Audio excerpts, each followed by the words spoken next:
Bonjour, 10 janvier 26 pardon. Euh, Plusieurs m'ont demandé comment fonctionnait ma levée de lame ou de gratte au Québec euh, avec un interrupteur de fin de course.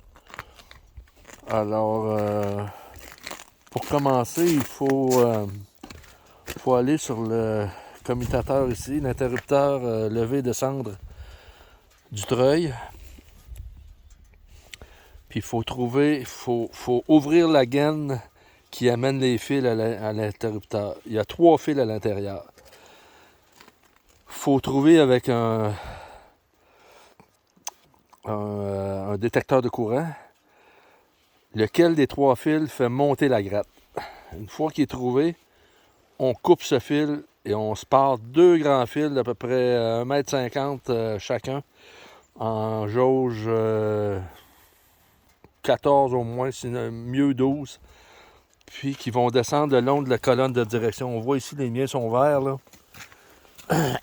Si on revient ici en dessous, on les voit là. Puis ils s'en vont jusqu'au devant ici. Vers l'interrupteur de fin de course.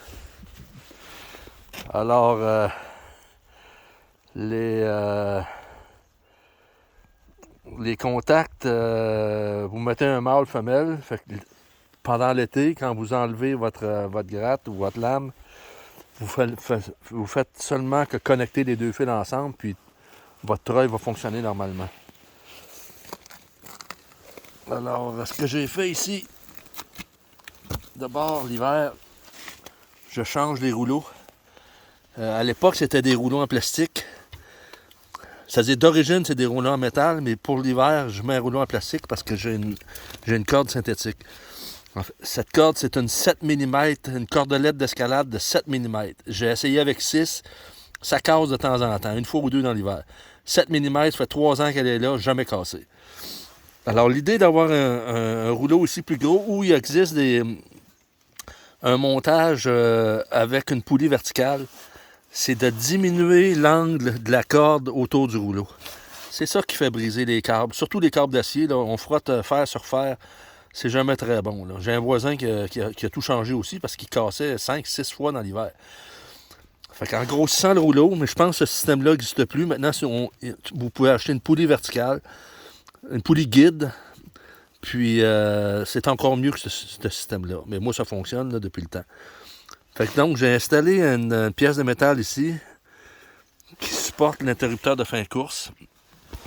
Puis ça, un interrupteur comme ça, vous prenez ça dans n'importe quel magasin d'électronique, là, ça coûte une vingtaine de dollars. Là.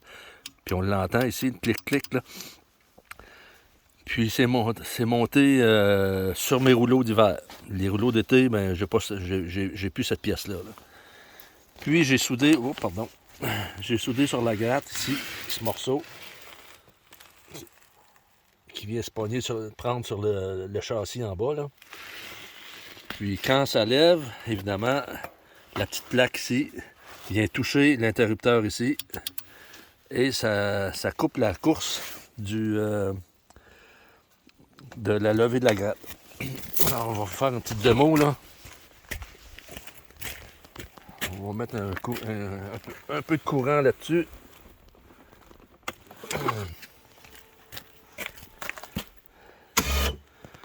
Alors on voit ici, on va le voir fonctionner là. Quand ça va toucher, ça arrête la gratte automatiquement. Alors le pourquoi de la chose, c'est que ceux qui mettent un bloc de caoutchouc là, qui empêche les crochets de rentrer à l'intérieur des rouleaux, tout ça, là, c'est qu'à toutes les fois que vous levez votre gratte, puis on parle de plusieurs centaines de fois dans l'année, là, voire des milliers, votre treuil force un petit peu à toutes les fois. Fait que vous faites forcer le moteur, mais pas juste le moteur, les engrenages aussi. Puis c'est pas fait pour ça. Puis à la longue, ben vous brisez le treuil. Fait qu'avec un interrupteur de fin de course, ça arrive jamais. Ça arrive jamais, jamais, jamais. Ça a réglé un problème. Alors, lame normale de 60 pouces, ça veut dire 1,55 m peut-être en France. Puis, alors je peux la défaire, enlever les oreilles ici. Puis avec ça ici, je peux changer l'angle de l'oreille. Ça veut dire si je pivote ma gratte de 30 degrés vers la droite, je vais ajuster l'oreille à 30 degrés aussi pour qu'elle soit toujours dans l'axe du quad. Et non pas avec un angle de 30 degrés vers l'intérieur.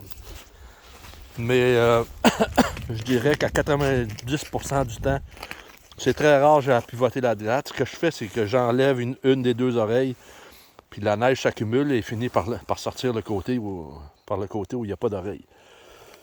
Voilà. Évidemment, l'hiver, quand on gratte, on pousse la neige, vous n'avez plus de winch pour vous aider à sortir. Ça fait que j'en ai installé une à l'arrière ici, là. Voilà. Alors, le crochet est facilement accessible. Puis, j'ai ma manille pour si jamais je suis obligé d'accrocher après un camion, si jamais je suis trop coincé ou j'ai pas de point d'ancrage, là, assez près, là. Fait que dans le panier, évidemment, pelle. Et vous avez peut-être vu ça en Europe, là. C'est ce qu'on appelle en anglais des traction aids. Voilà ce que ça a l'air. 2 fois. Alors il y a des dents qui prennent dans la glace, puis on met ça sur les pneus en arrière et ça finit par sortir. Voilà. Alors pour ce qui est du treuil à l'avant, vous avez vu à l'arrière le treuil qu'on vient de voir, là.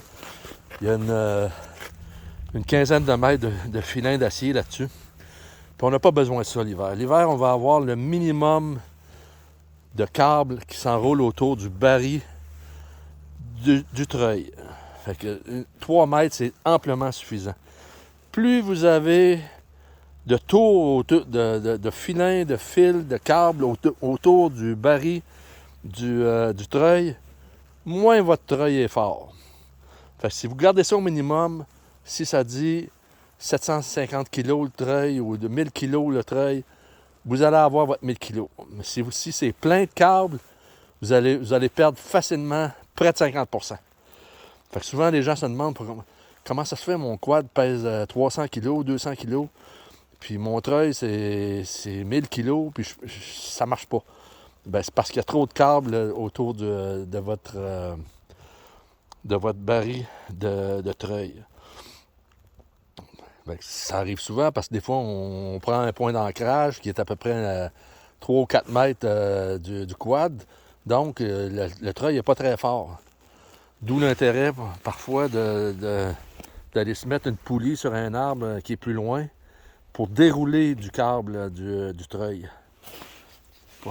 Puis profiter de la puissance maximale du treuil. Puis comme je vous dis, c'est beaucoup plus agréable une cordelette. Il y en a qui mettent des sangles, mais une cordelette de 7 mm, là, en passant, 7 mm, c'est 40% plus fort qu'une 6 mm. Fait que celle-là, comme je vous dis, elle est là depuis 3 ans, puis jamais je l'ai brisée, celle-là. Alors voilà comment on gratte, on pousse la neige au Québec avec un quad. En passant, c'est un Suzuki 750. Puis quand on travaille bien, là, j'ai des chaînes, mais j'ai jamais eu besoin de les poser. Je l'ai essayé une fois, puis je n'ai pas trouvé que ça faisait une grosse différence. À moins que ça s'est très glacé, là. Mais ça finit toujours par passer, par fonctionner. Alors voilà, s'il y en a qui ont des questions, ils me contacteront quand ils verront quand vous verrez le vidéo passer sur les différents blogs de quad. Merci.